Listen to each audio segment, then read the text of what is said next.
Well, yeah. So, well, one of the interesting things that you were talking about was the Boost program, Yes. which is, I guess, the Air Force is working on something to help operators of drones, perhaps, or I'm not even sure what it is, but to help them, maintain their focus during long duty periods. Yes. So, how does that work? And what are the opportunities for that? I mean, it sounds really exciting. Yeah, and like all overnight successes, this has been a long time in gestation. But the Air Force Research Labs, AFRL, out of Wright-Patterson Air Force Base in Ohio, has been working with vagus nerve stimulation for almost 10 years now. Since the early days since the early prototypes that we produced. And they've been working primarily in groups that have long shifts of tedious jobs. Okay, And so not just drone flying, but it could be anything, really, I guess. correct, but Yeah. the drone pilots are an example that resonates with me. So these are folks that have to watch a video monitor or a group of video monitors for Probably, many hours. it's 24 hours a day. So when you're on the Right, night it's shift night work. watch, you're probably, may not be as focused as somebody when the sun is shining. All of that, and it's hours and hours of tedium and moments of sheer terror. It's like whitewater rafting, right? Yes. Yes, or race car driving, as we were talking There we about go. Yeah. And so the Air Force has done a lot of research in this area, and they've demonstrated in sham-controlled trials a variety of benefits around alertness, ability to learn, mood, anxiety in healthy subjects. Mm-hmm. And so the announcement that we made just a few weeks ago is a grant from the Boost program, which is an Air Force program, and then supported quite a bit by DARPA as well. And fundamentally, the Air Force wants us to develop a hardened version of our electroCore device that they are going to deploy among Air Force personnel. And they want to start deploying these things as early as the end of 2023. I think 2024 is more likely. And they've already done some initial work on it, and I think They've done a tremendous amount of initial work. So, I mean, are they looking for like a pivotal study to be done, or is it something a little less official since it's the Air Force? They don't need to go through like... No, not at all. What they want us to take our standard device, right, which is built to commercial specifications. Okay. And they want us to develop a military spec version. Okay. Right, so it has to withstand drop tests. More abuse. And it has to mechanically more abuse. Okay. Which is very straightforward. It's a packaging Okay. Okay. challenge. So it's not... doesn't have to do anything with the efficacy of it at all? No, Okay. they are convinced about the clinical So they already performance. They already know it works. They know it works. Okay, interesting. Actually, I didn't realize But that. in order to deploy it to active duty personnel, it has to meet all of the military specifications for ruggedness and durability. So all of that is, there's not a lot of risk to it. It's a lot of work. Don't get me wrong, but there's less risk because it's packaging. I mean, it's packaging. Any kind of electronic device would have to go through probably Correct. something like that. Correct. And so the Air Force is funding that engineering work. Okay. And the Air Force has signaled that once we go through that mil-spec program and whatever testing is involved, that they will purchase significant numbers to deploy to their frontline personnel. Oh, okay. And along the way, they're going to introduce us to the other branches of the service as well as NATO. So wow. Okay. So there's there's a lot of different things. There's a whole parallel channel that is staring us in the face now. It's not going to happen this year, but as we get towards the back half of 2023, we should be able to announce some supply contracts that we can start to fill in 2024. Great. Very exciting for the long-term sizing of the company.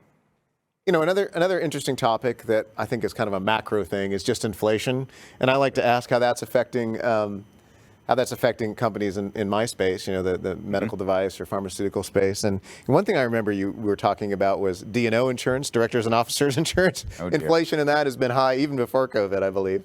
But there's also some other areas as well that have seen a lot of inflation. Share with us where you've seen that. And then also one interesting thing about electroCore is that you actually had a have a lot of inventory. We do. Which was manufactured prior to all these inflationary pressures. Correct.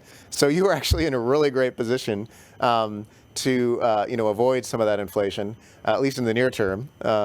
With some of the stocking up that you did, but share with us, some of the areas of inflation that you've seen and that that's affecting small companies that Sure. are in medical devices.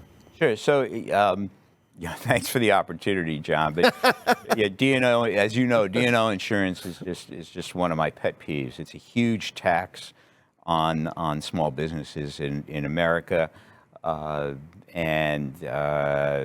just now starting to negotiate our renewal cycle is June, and we're starting to negotiate that.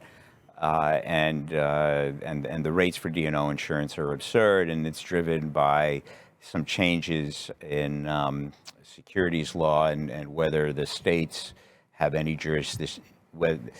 For many years, D&O insurance was all around federal exposure, and there were some changes in the rules that said maybe individual states had the right to enforce some of these liabilities, and so now insurance companies were faced with you win in federal court and lose in state court, and vice versa. You get twice the potential liability, perhaps. Potential liability, and it's a huge frustration for executives in my position. Yeah. Effectively, it's a large excise tax on running the business that does not contribute Right, it's not going productivity at all. to new investigations or R&D or things like that. And it's not going to salaries either. Yeah, right. It's a transfer to the insurance companies and the lawyers that run them.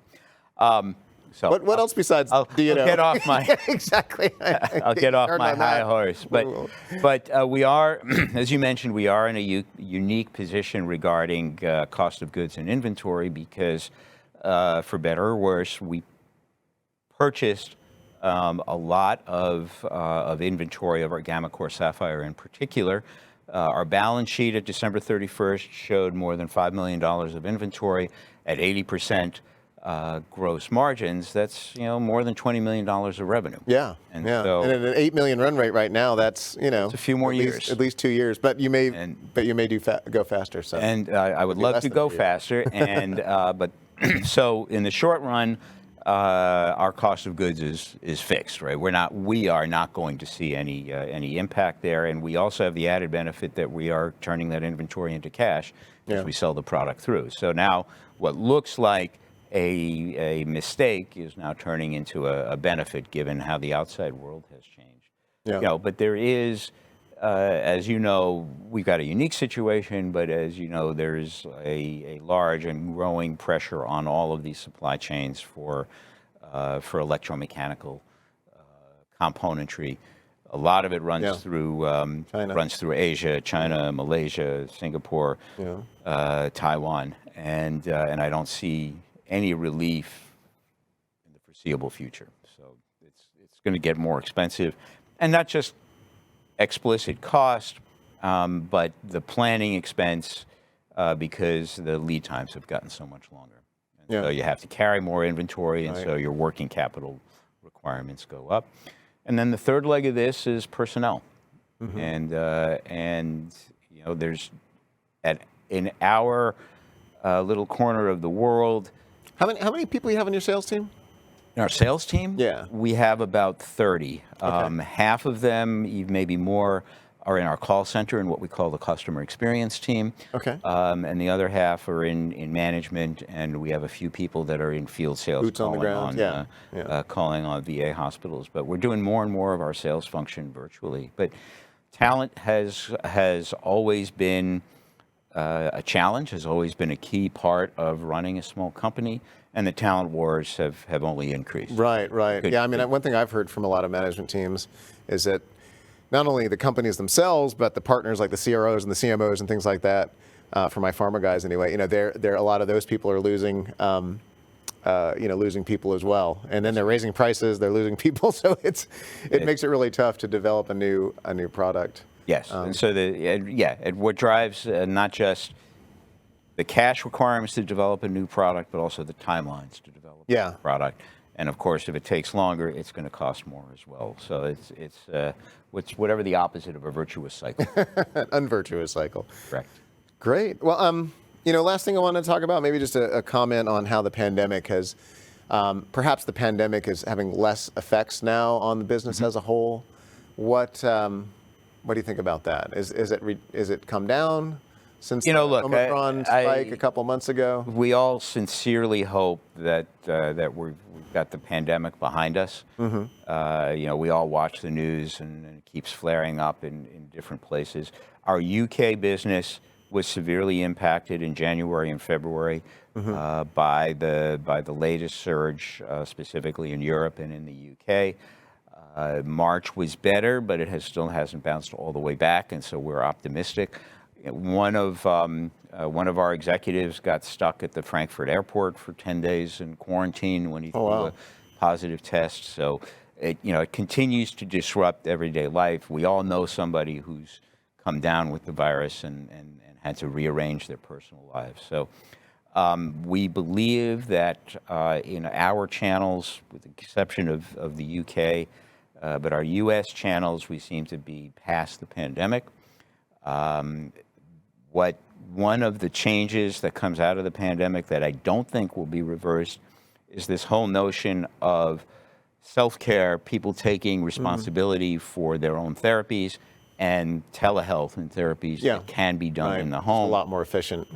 Correct. Don't have to drive to the hospital, park, or anything like that. It's for consumers, not only more efficient, but more comfortable, more desirable than going to the doctor, sitting in the waiting room, picking up a head cold, sitting in the waiting room. Exposure to other viruses as well. That's right. And consumers are taking responsibility to educate themselves, and that's an opportunity.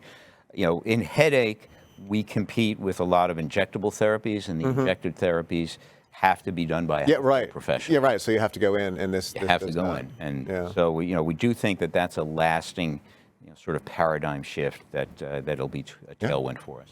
Well, great, Dan. Well, thank you so much for coming here to Dallas to speak with us. I really appreciate the opportunity. You guys do great work. It was fun. Did I mention the ticker? What is it? Ticker is ECOR. ECOR. Okay, ECOR. Don't forget it. Thank All right. Well, thank you everyone for joining us here. Dan Goldberger, CEO of electroCore, ticker symbol ECOR.